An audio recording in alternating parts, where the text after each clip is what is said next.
Hey guys, so I was gonna do this video closer to Halloween, but I couldn't really think of a video for today. So you know what? It's October. We're 8 days down in October. Okay, this isn't scarily far away from Halloween. Okay, darkest incelcore songs. All right, let's go through a few of them. All right, now.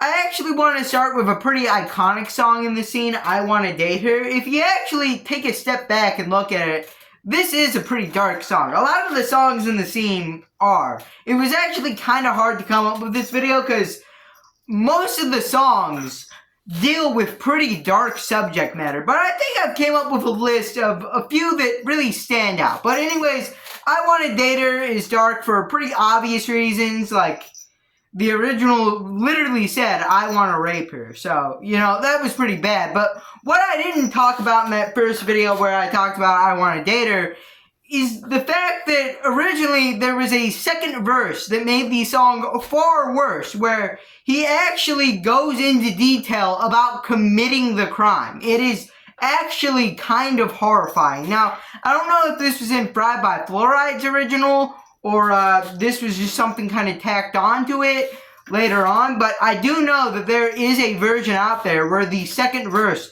goes into detail about stalking and, doing the thing to this girl. But anyways, besides that, there's also Bianca Devins. Now, oh, by the way, I forgot to mention, Fried by Fluoride actually, as of last year, made a song, basically remaking I Wanna Date Her, called Another Gay Love Song. Now, the only thing that kind of makes me think this is a remake is the line at the end, I wanna F her, instead of, gay, R-word, okay? Alright, so Another Gay Love Song is basically like the 2024 version of I Wanna Date Her, the updated version.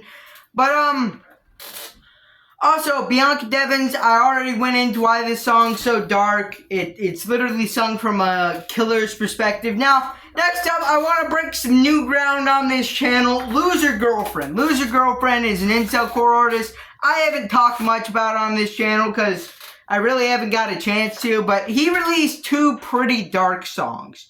Alright, the first one's 70 Traders, and the second one is Saving Them. Now, I actually think Saving Them is a slightly darker song, and I'll tell you why. It is basically about a man who is so mentally deranged that he thinks killing people is saving them.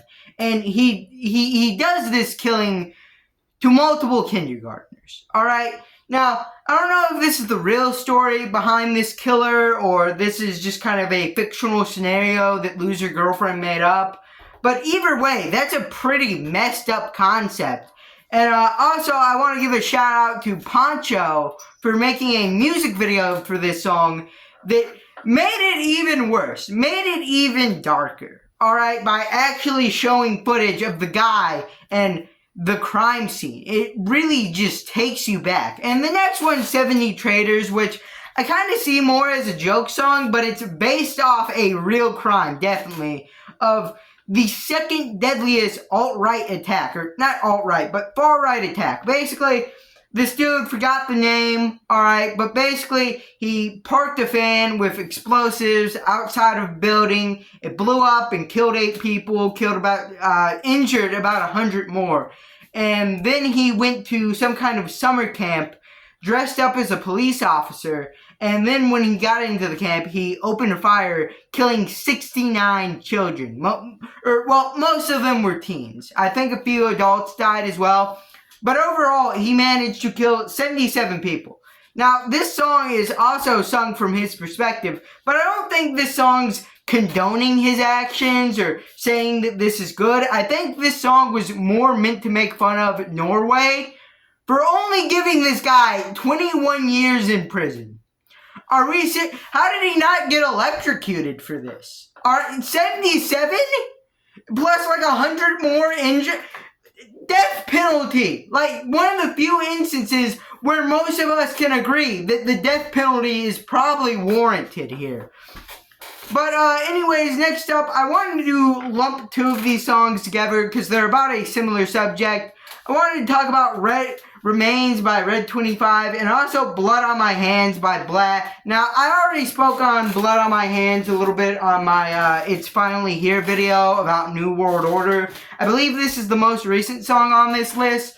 Now, yeah, Blood on My Hands, basically threatening his ex-girlfriend not to talk to this new guy or she'll be putting blood on his hands.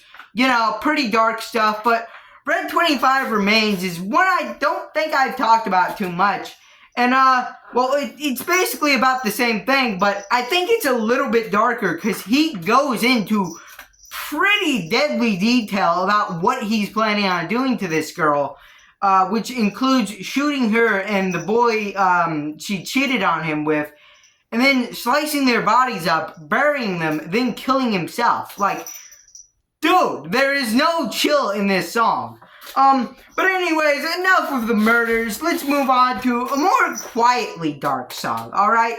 MK Ultra's Victim Support Group, alright? Now, not to be confused with the song MK Ultra Victim, that's also pretty dark if you really want to think about it, but this is actually on the second compilation Negative XP did, with Support Group added on to the end.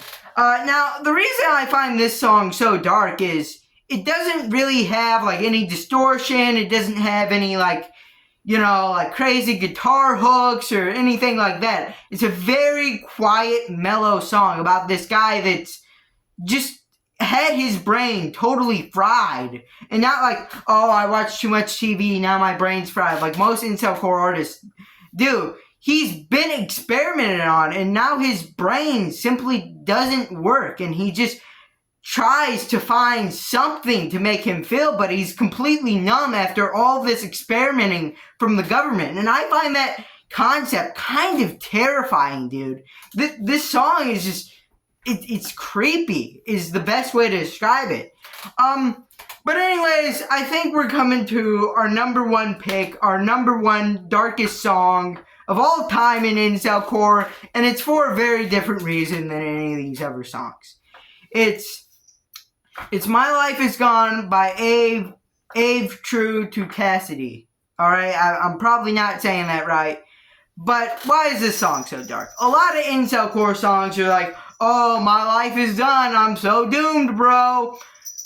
The thing is, this held way too much truth. Way too much truth for good old Ave. I'm gonna call him Ave, alright? Because, he took his life after he released this song. It was his last song released on SoundCloud, and all the comments on it are telling him to rest in peace. It's just tragic, frankly, what happened, and this song is really just a reminder of what happened to him. It is so dark seeing that he was somewhat trying to warn everybody, not saying that like the people, the fans were at fault for him taking his own life. That was his decision, and I don't think anyone could have stopped him from making that decision. But it is truly dark to think that he released this song before then going through with the ideology he was thought to have been joking about. I don't know if I'm describing this in the best way, but yeah, I just find this song so disturbing for that reason. But yeah, kind of a downer, kind of a doomer note, but anyways, that was the, what did we go over, like 7 songs here? That was the 7 darkest incelcore songs. If you like this video, leave a like, subscribe, comment down below, and bye.